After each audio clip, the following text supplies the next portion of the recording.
Good morning. Today is April the 30th, 2016, here at Washington Family Church, National Cathedral in Washington, D.C. And we're starting today on page 1020. And the title of the subtopic is Cain and Abel from the Viewpoint of the Providence. Number 3. When Cain and Abel made their offerings to God, God received Abel's offering but did not receive Cain's. It seems that God took a different stance toward Cain than toward Abel. But you should know that this was not the case.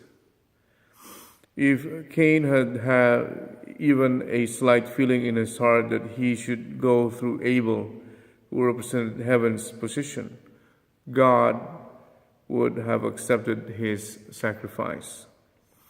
This means that God intended to treat them on an equal footing at a later time. God wants you to go over the universal hill of lamentation and stand before him as the one sacrificing offering that he can delight in and rejoice over. You should build an Abel-type altar for the restoration of all creation in the universe. There, as an Abel-type sacrifice or sacrificial offering, you should offer not the lamb that you slaughtered, but your actual life. Number 4. The mission Abel has to fulfill is more important than anything else in the course of restoration. The figure of Abel was set up within the will as a consequence of the fall. Had there been no fall, there would have been no need to set up the position of Abel. Abel cannot be Abel by himself. There is no Abel without Cain. Furthermore, to be chosen as Abel, as a person needs to go through a period of preparation. In other words, he or she needs to go through a period of time to determine that he or she stands in the heaven's side. The unification principle terms the period to establish the foundation of faith. It is the period when the sacrifice is offered. Abel offers the sacrifice so that God and human beings who have been separated can again form a bond of heart. Then Abel can also form an external bond of heart. Number 5. What should Abel do? He should become one with God and love the archangel. Thereby, he should win recognition from the archangel Satan and make him testify.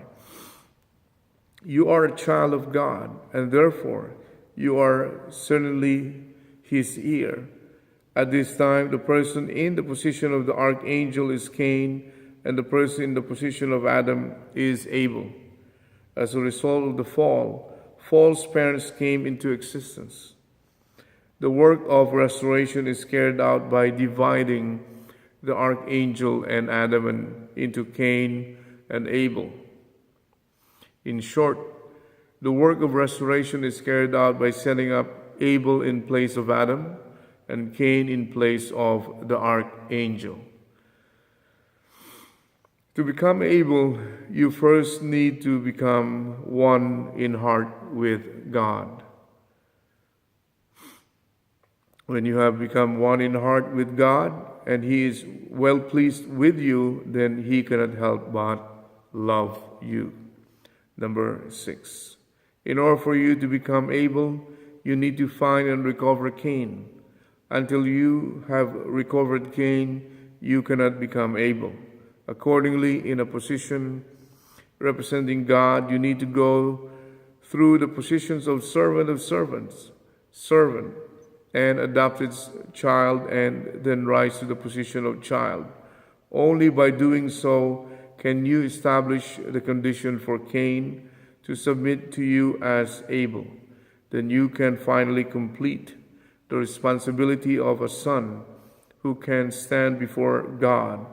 And if at that point Cain takes cooperative stance, you can then advance to the position of a parent. Thus, there are two reasons for which you need to witness. First, to set up someone in the position of Cain, and second, to secure the position of Abel. Thus, you who are witnessing from the position of Cain stand in the position of God. Moreover, with God at the center and on behalf of Jesus, you are restoring what your ancestors failed to accomplish in the age of restoring the position of the servant. Number 7, no matter how much you are loved by God at this point, if there is no Cain standing beside you, you cannot become Abel. Where can Cain and Abel be found? It is not in a comfortable and good place. Why do we need Cain and Abel? We need them for restoration through indemnity. How do we carry out restoration through indemnity? We have to become sacrificial offerings. Our body and mind should become one. We should become one with God and then become one with the sacrificial offering. Finally, we need to bring Satan to that place and bring the restoration to a close.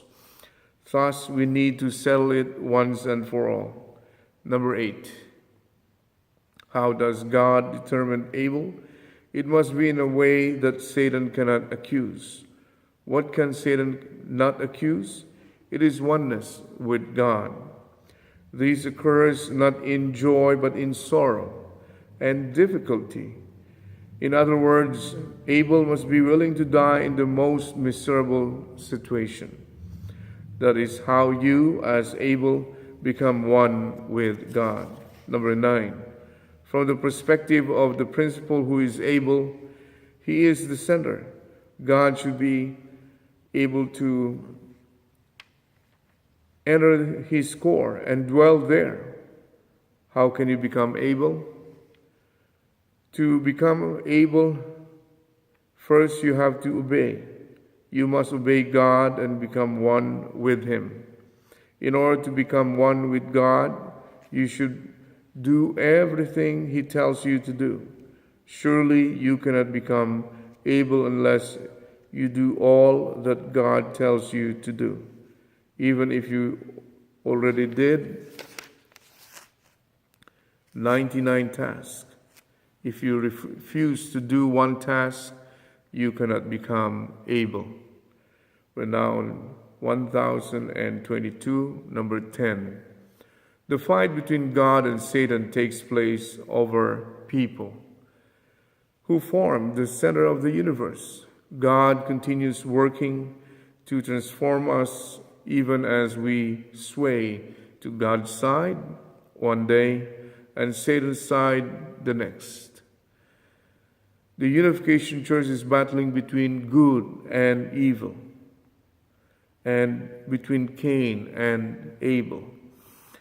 The providence of restoration is none other than the fight between Cain and Abel. Everything is connected to this battle. Why then do I keep bringing up the issue of Cain and Abel as the representatives of history? It is because this is a fundamental issue. It is centered on the family, the problem of Adam and Eve, and the problem between these brothers caused the breakdown of the family. That is why I'm trying to restore the family centered on the issue of Adam and Eve and that of the two brothers. I'm trying to return them to the original point. The key to the history lies in turning them around. That is the key. That is how crucial the issues of Adam and Eve and Cain and Abel are. Who is Abel? The subtopic, number 11, you need to know how to distinguish between Cain and Abel and between any two people. One is Cain and the other is Abel. This is the case even among Unification Church members. Then, which person is Cain and which one is Abel? Abel is the one who is injured, whereas Cain is the one who injures. For instance, if you were to approach someone who is just standing there and say, for no reason, "Hey, you rascal," then those few words would make you Cain. Let me give you another example. Consider parents who have two sons. Suppose the parents consult with only the first son, and he represents his parents in all matters.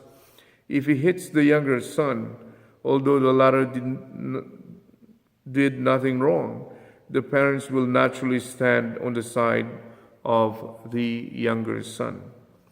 This is the standard to judge good and evil. But in today's society, people do not understand this.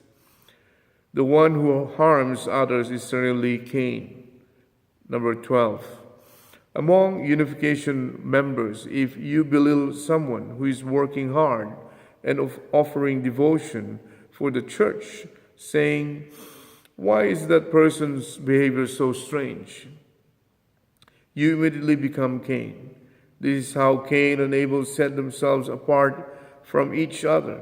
Those who are criticized and harmed, although they do not commit any wrongs, are always Abel, while those who criticize and strike others are always Cain.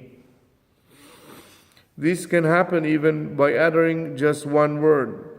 In speaking, the one who says something that benefits others is Abel, while the one who says something that harms others is Cain. If you praise others, you bring benefits rather than loss. However, if you say something to profit yourself, it is tantamount to harming others. Thus, the position that benefits others is the public position, whereas the position that benefits oneself is the private position.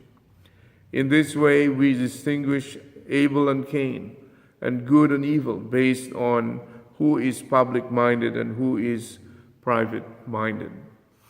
Number 13. The person who is more public-minded is Abel. Among Unification Church members, there are those who believe they are able because they joined the church earlier. However, although they joined earlier, if they are not public-minded, they are Cain. Cain himself was born first, but because he didn't take a public position, he had to follow Abel. The Abel figure is the one who stands in the more public position. To walk with the public path, you need to maintain relationships with brothers and sisters. What I am saying is that in walking the public path, the horizontal relationship is important. Even in going to the kingdom of heaven, the problem usually doesn't lie in becoming one with God, but in relationships with brothers and sisters. The secret to going to the kingdom of heaven is to follow the public path. Number 14. Leaders think that they are automatically able, but that is not the case. Abel is the one who saves Cain, and he can go to the mother only after uniting with Cain. Therefore, even if you have not become one with the leader, once you unite among yourselves for the sake of the leader will come to you. That is why Jesus said he would be present whenever 2 or 3 gathered in his name. From now on, our focus on leaders need to be replaced by a focus on members. Likewise, the head of a family needs to emphasize the members of the family rather than himself as its head. Otherwise, heaven cannot come about within that family. Number 15. You could not have been born as Abel if there was no Cain. You need to understand this above all. Abel is in the position of Adam. That position means first that Abel needs to have the love of God. The fall was the failure to form a bond with God's love. Second, it means that the archangel figure is Cain, and he needs to unite with Abel. Before Adam came to exist, the archangel was already there. Likewise, before Abel was Cain. After God lost Adam due to the fall, he established Abel as in place of Adam. Originally, Adam should have become one with God, and the archangel should become one with Adam.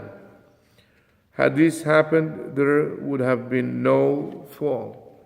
Hence, restoration is the work of patching up the failure of Adam to become one with God and the failure of Adam and the archangel to become one. Thus, restoration requires the Abel become one with God. You can become able only if you have first received God's love. We're now on page 1024. Abel's responsibility. Number 16. How many people have lived based on God's viewpoint of life? Sometimes I see you vent your personal anger on your church members and say anything you want to say. You need to know that in a relationship between brothers, the person who was born first is in the position of Cain. Without saying Cain, you cannot become Abel. That means you cannot become the restored Cain.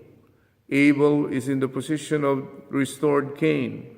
Once he saves Cain, that is, eventually he has to stand on the position of the firstborn son.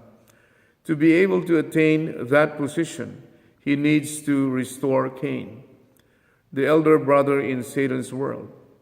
Abel cannot restore Cain by striking him and forcing him.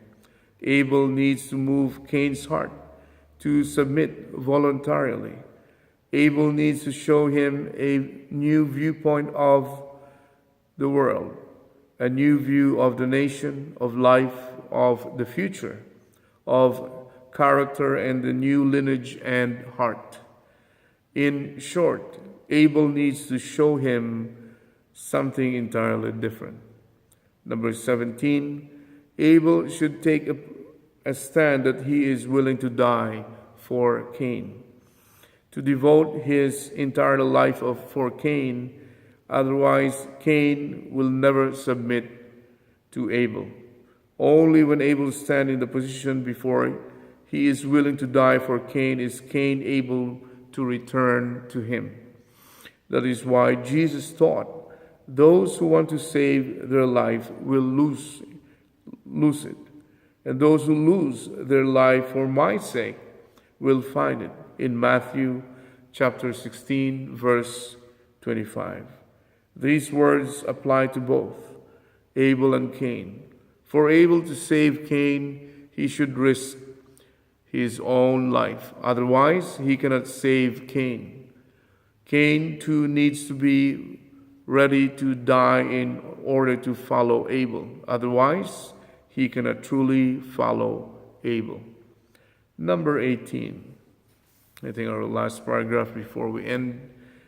The first son belongs to God as does the second son. What a tragedy that God cannot claim us as his and cannot call God our Father. It is something we must change. How can we do that? We have to go to the world of the archangel and prevail. The archangel's world represents the realm of the adopted child. As long as you remain in that realm, although you are in the position of Abel, you are still a son or daughter of the fallen Adam and not of God. You may stand in the position of a restored archangel, but not in that of a son or daughter of God. That is why your root must be pulled out and replanted. For this purpose, you are destined to return to your hometown and stand in place of your ancestors. That has never been done so far. Then you need to reclaim the right of the elder son. Thus far, there has been no subject partner who could do that. Amazingly, however, we now have true sons and daughters who have placed true parents at the center of their lives. Thus, you need to be in harmony with them horizontally. That ends our Hunduke. We have a few seconds left before my Android phone will lose memory. My name is Athanasius Francis Catalan. I'm reading here from the Washington Family Church in D.C. And if you want to know about our movement or the Unification Church, please visit www.familyfed.org, or in Spanish, we're called Esta Vega Familia Mundial. So FFWPU, or Family Federation for World Peace and Unification. So as we discussed yesterday, salvation is not individual but family salvation. And also right now we discuss about Cain and Abel. So our founder is always emphasizing that, because the problem of Adam and Eve and the problem between these brothers caused the breakdown of the family. So that is why he is trying to restore the family centered on the issue of Adam and Eve and that of the two brothers, Cain and Abel. So that is the fall. So to restore that, we need to be, if we are able, the good one, or even where Cain, we need to bow down to the younger ones. And of course, we need to be humble and make ourselves as a restored Cain, as we read today. And of course, both of them should get the blessing. And of course, we're here in our centers in this church to give you the divine principle. It's a 16th chapter lecture about our movement and about getting the blessing at the end. So I am and my spouse are members of the 360,000 couples in 1995, August 25, 1995. And 3 years before that, there were 30,000 couples that were blessed in Seoul, Korea. But by satellite, other countries were seeing it. There were 20,000 at the time in 1992, August 25. And then we broke the world record when more were there on the blessing on the 360,000, and at least 30,000 were there, couples plus all over the world, simultaneously by satellite. So that's all I can share before this thing will end, our recording. Again, have a great and wonderful weekend. And tomorrow is already a new month of May.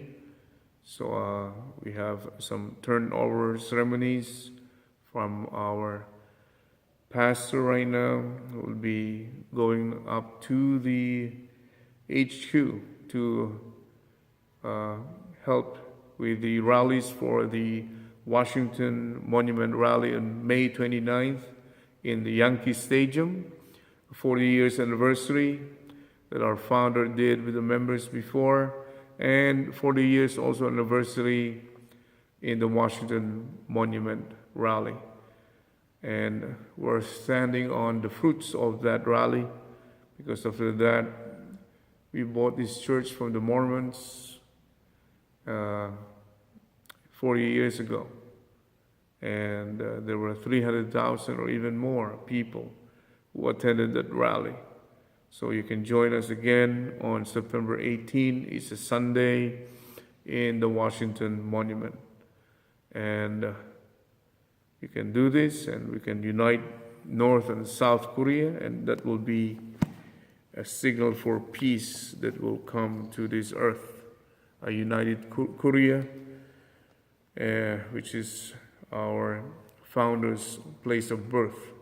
He and his wife is on the back.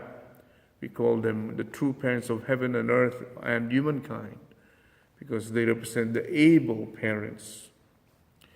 And of course, outside the secular world, our own parents are Cain parents. So they need to unite, and we too should unite with them.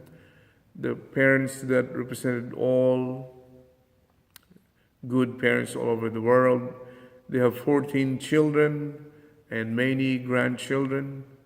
And of course, we call them the true children and the true grandchildren. And thank you again for listening. Manse manse. Have a great and wonderful day. Manse manse. Bye-bye.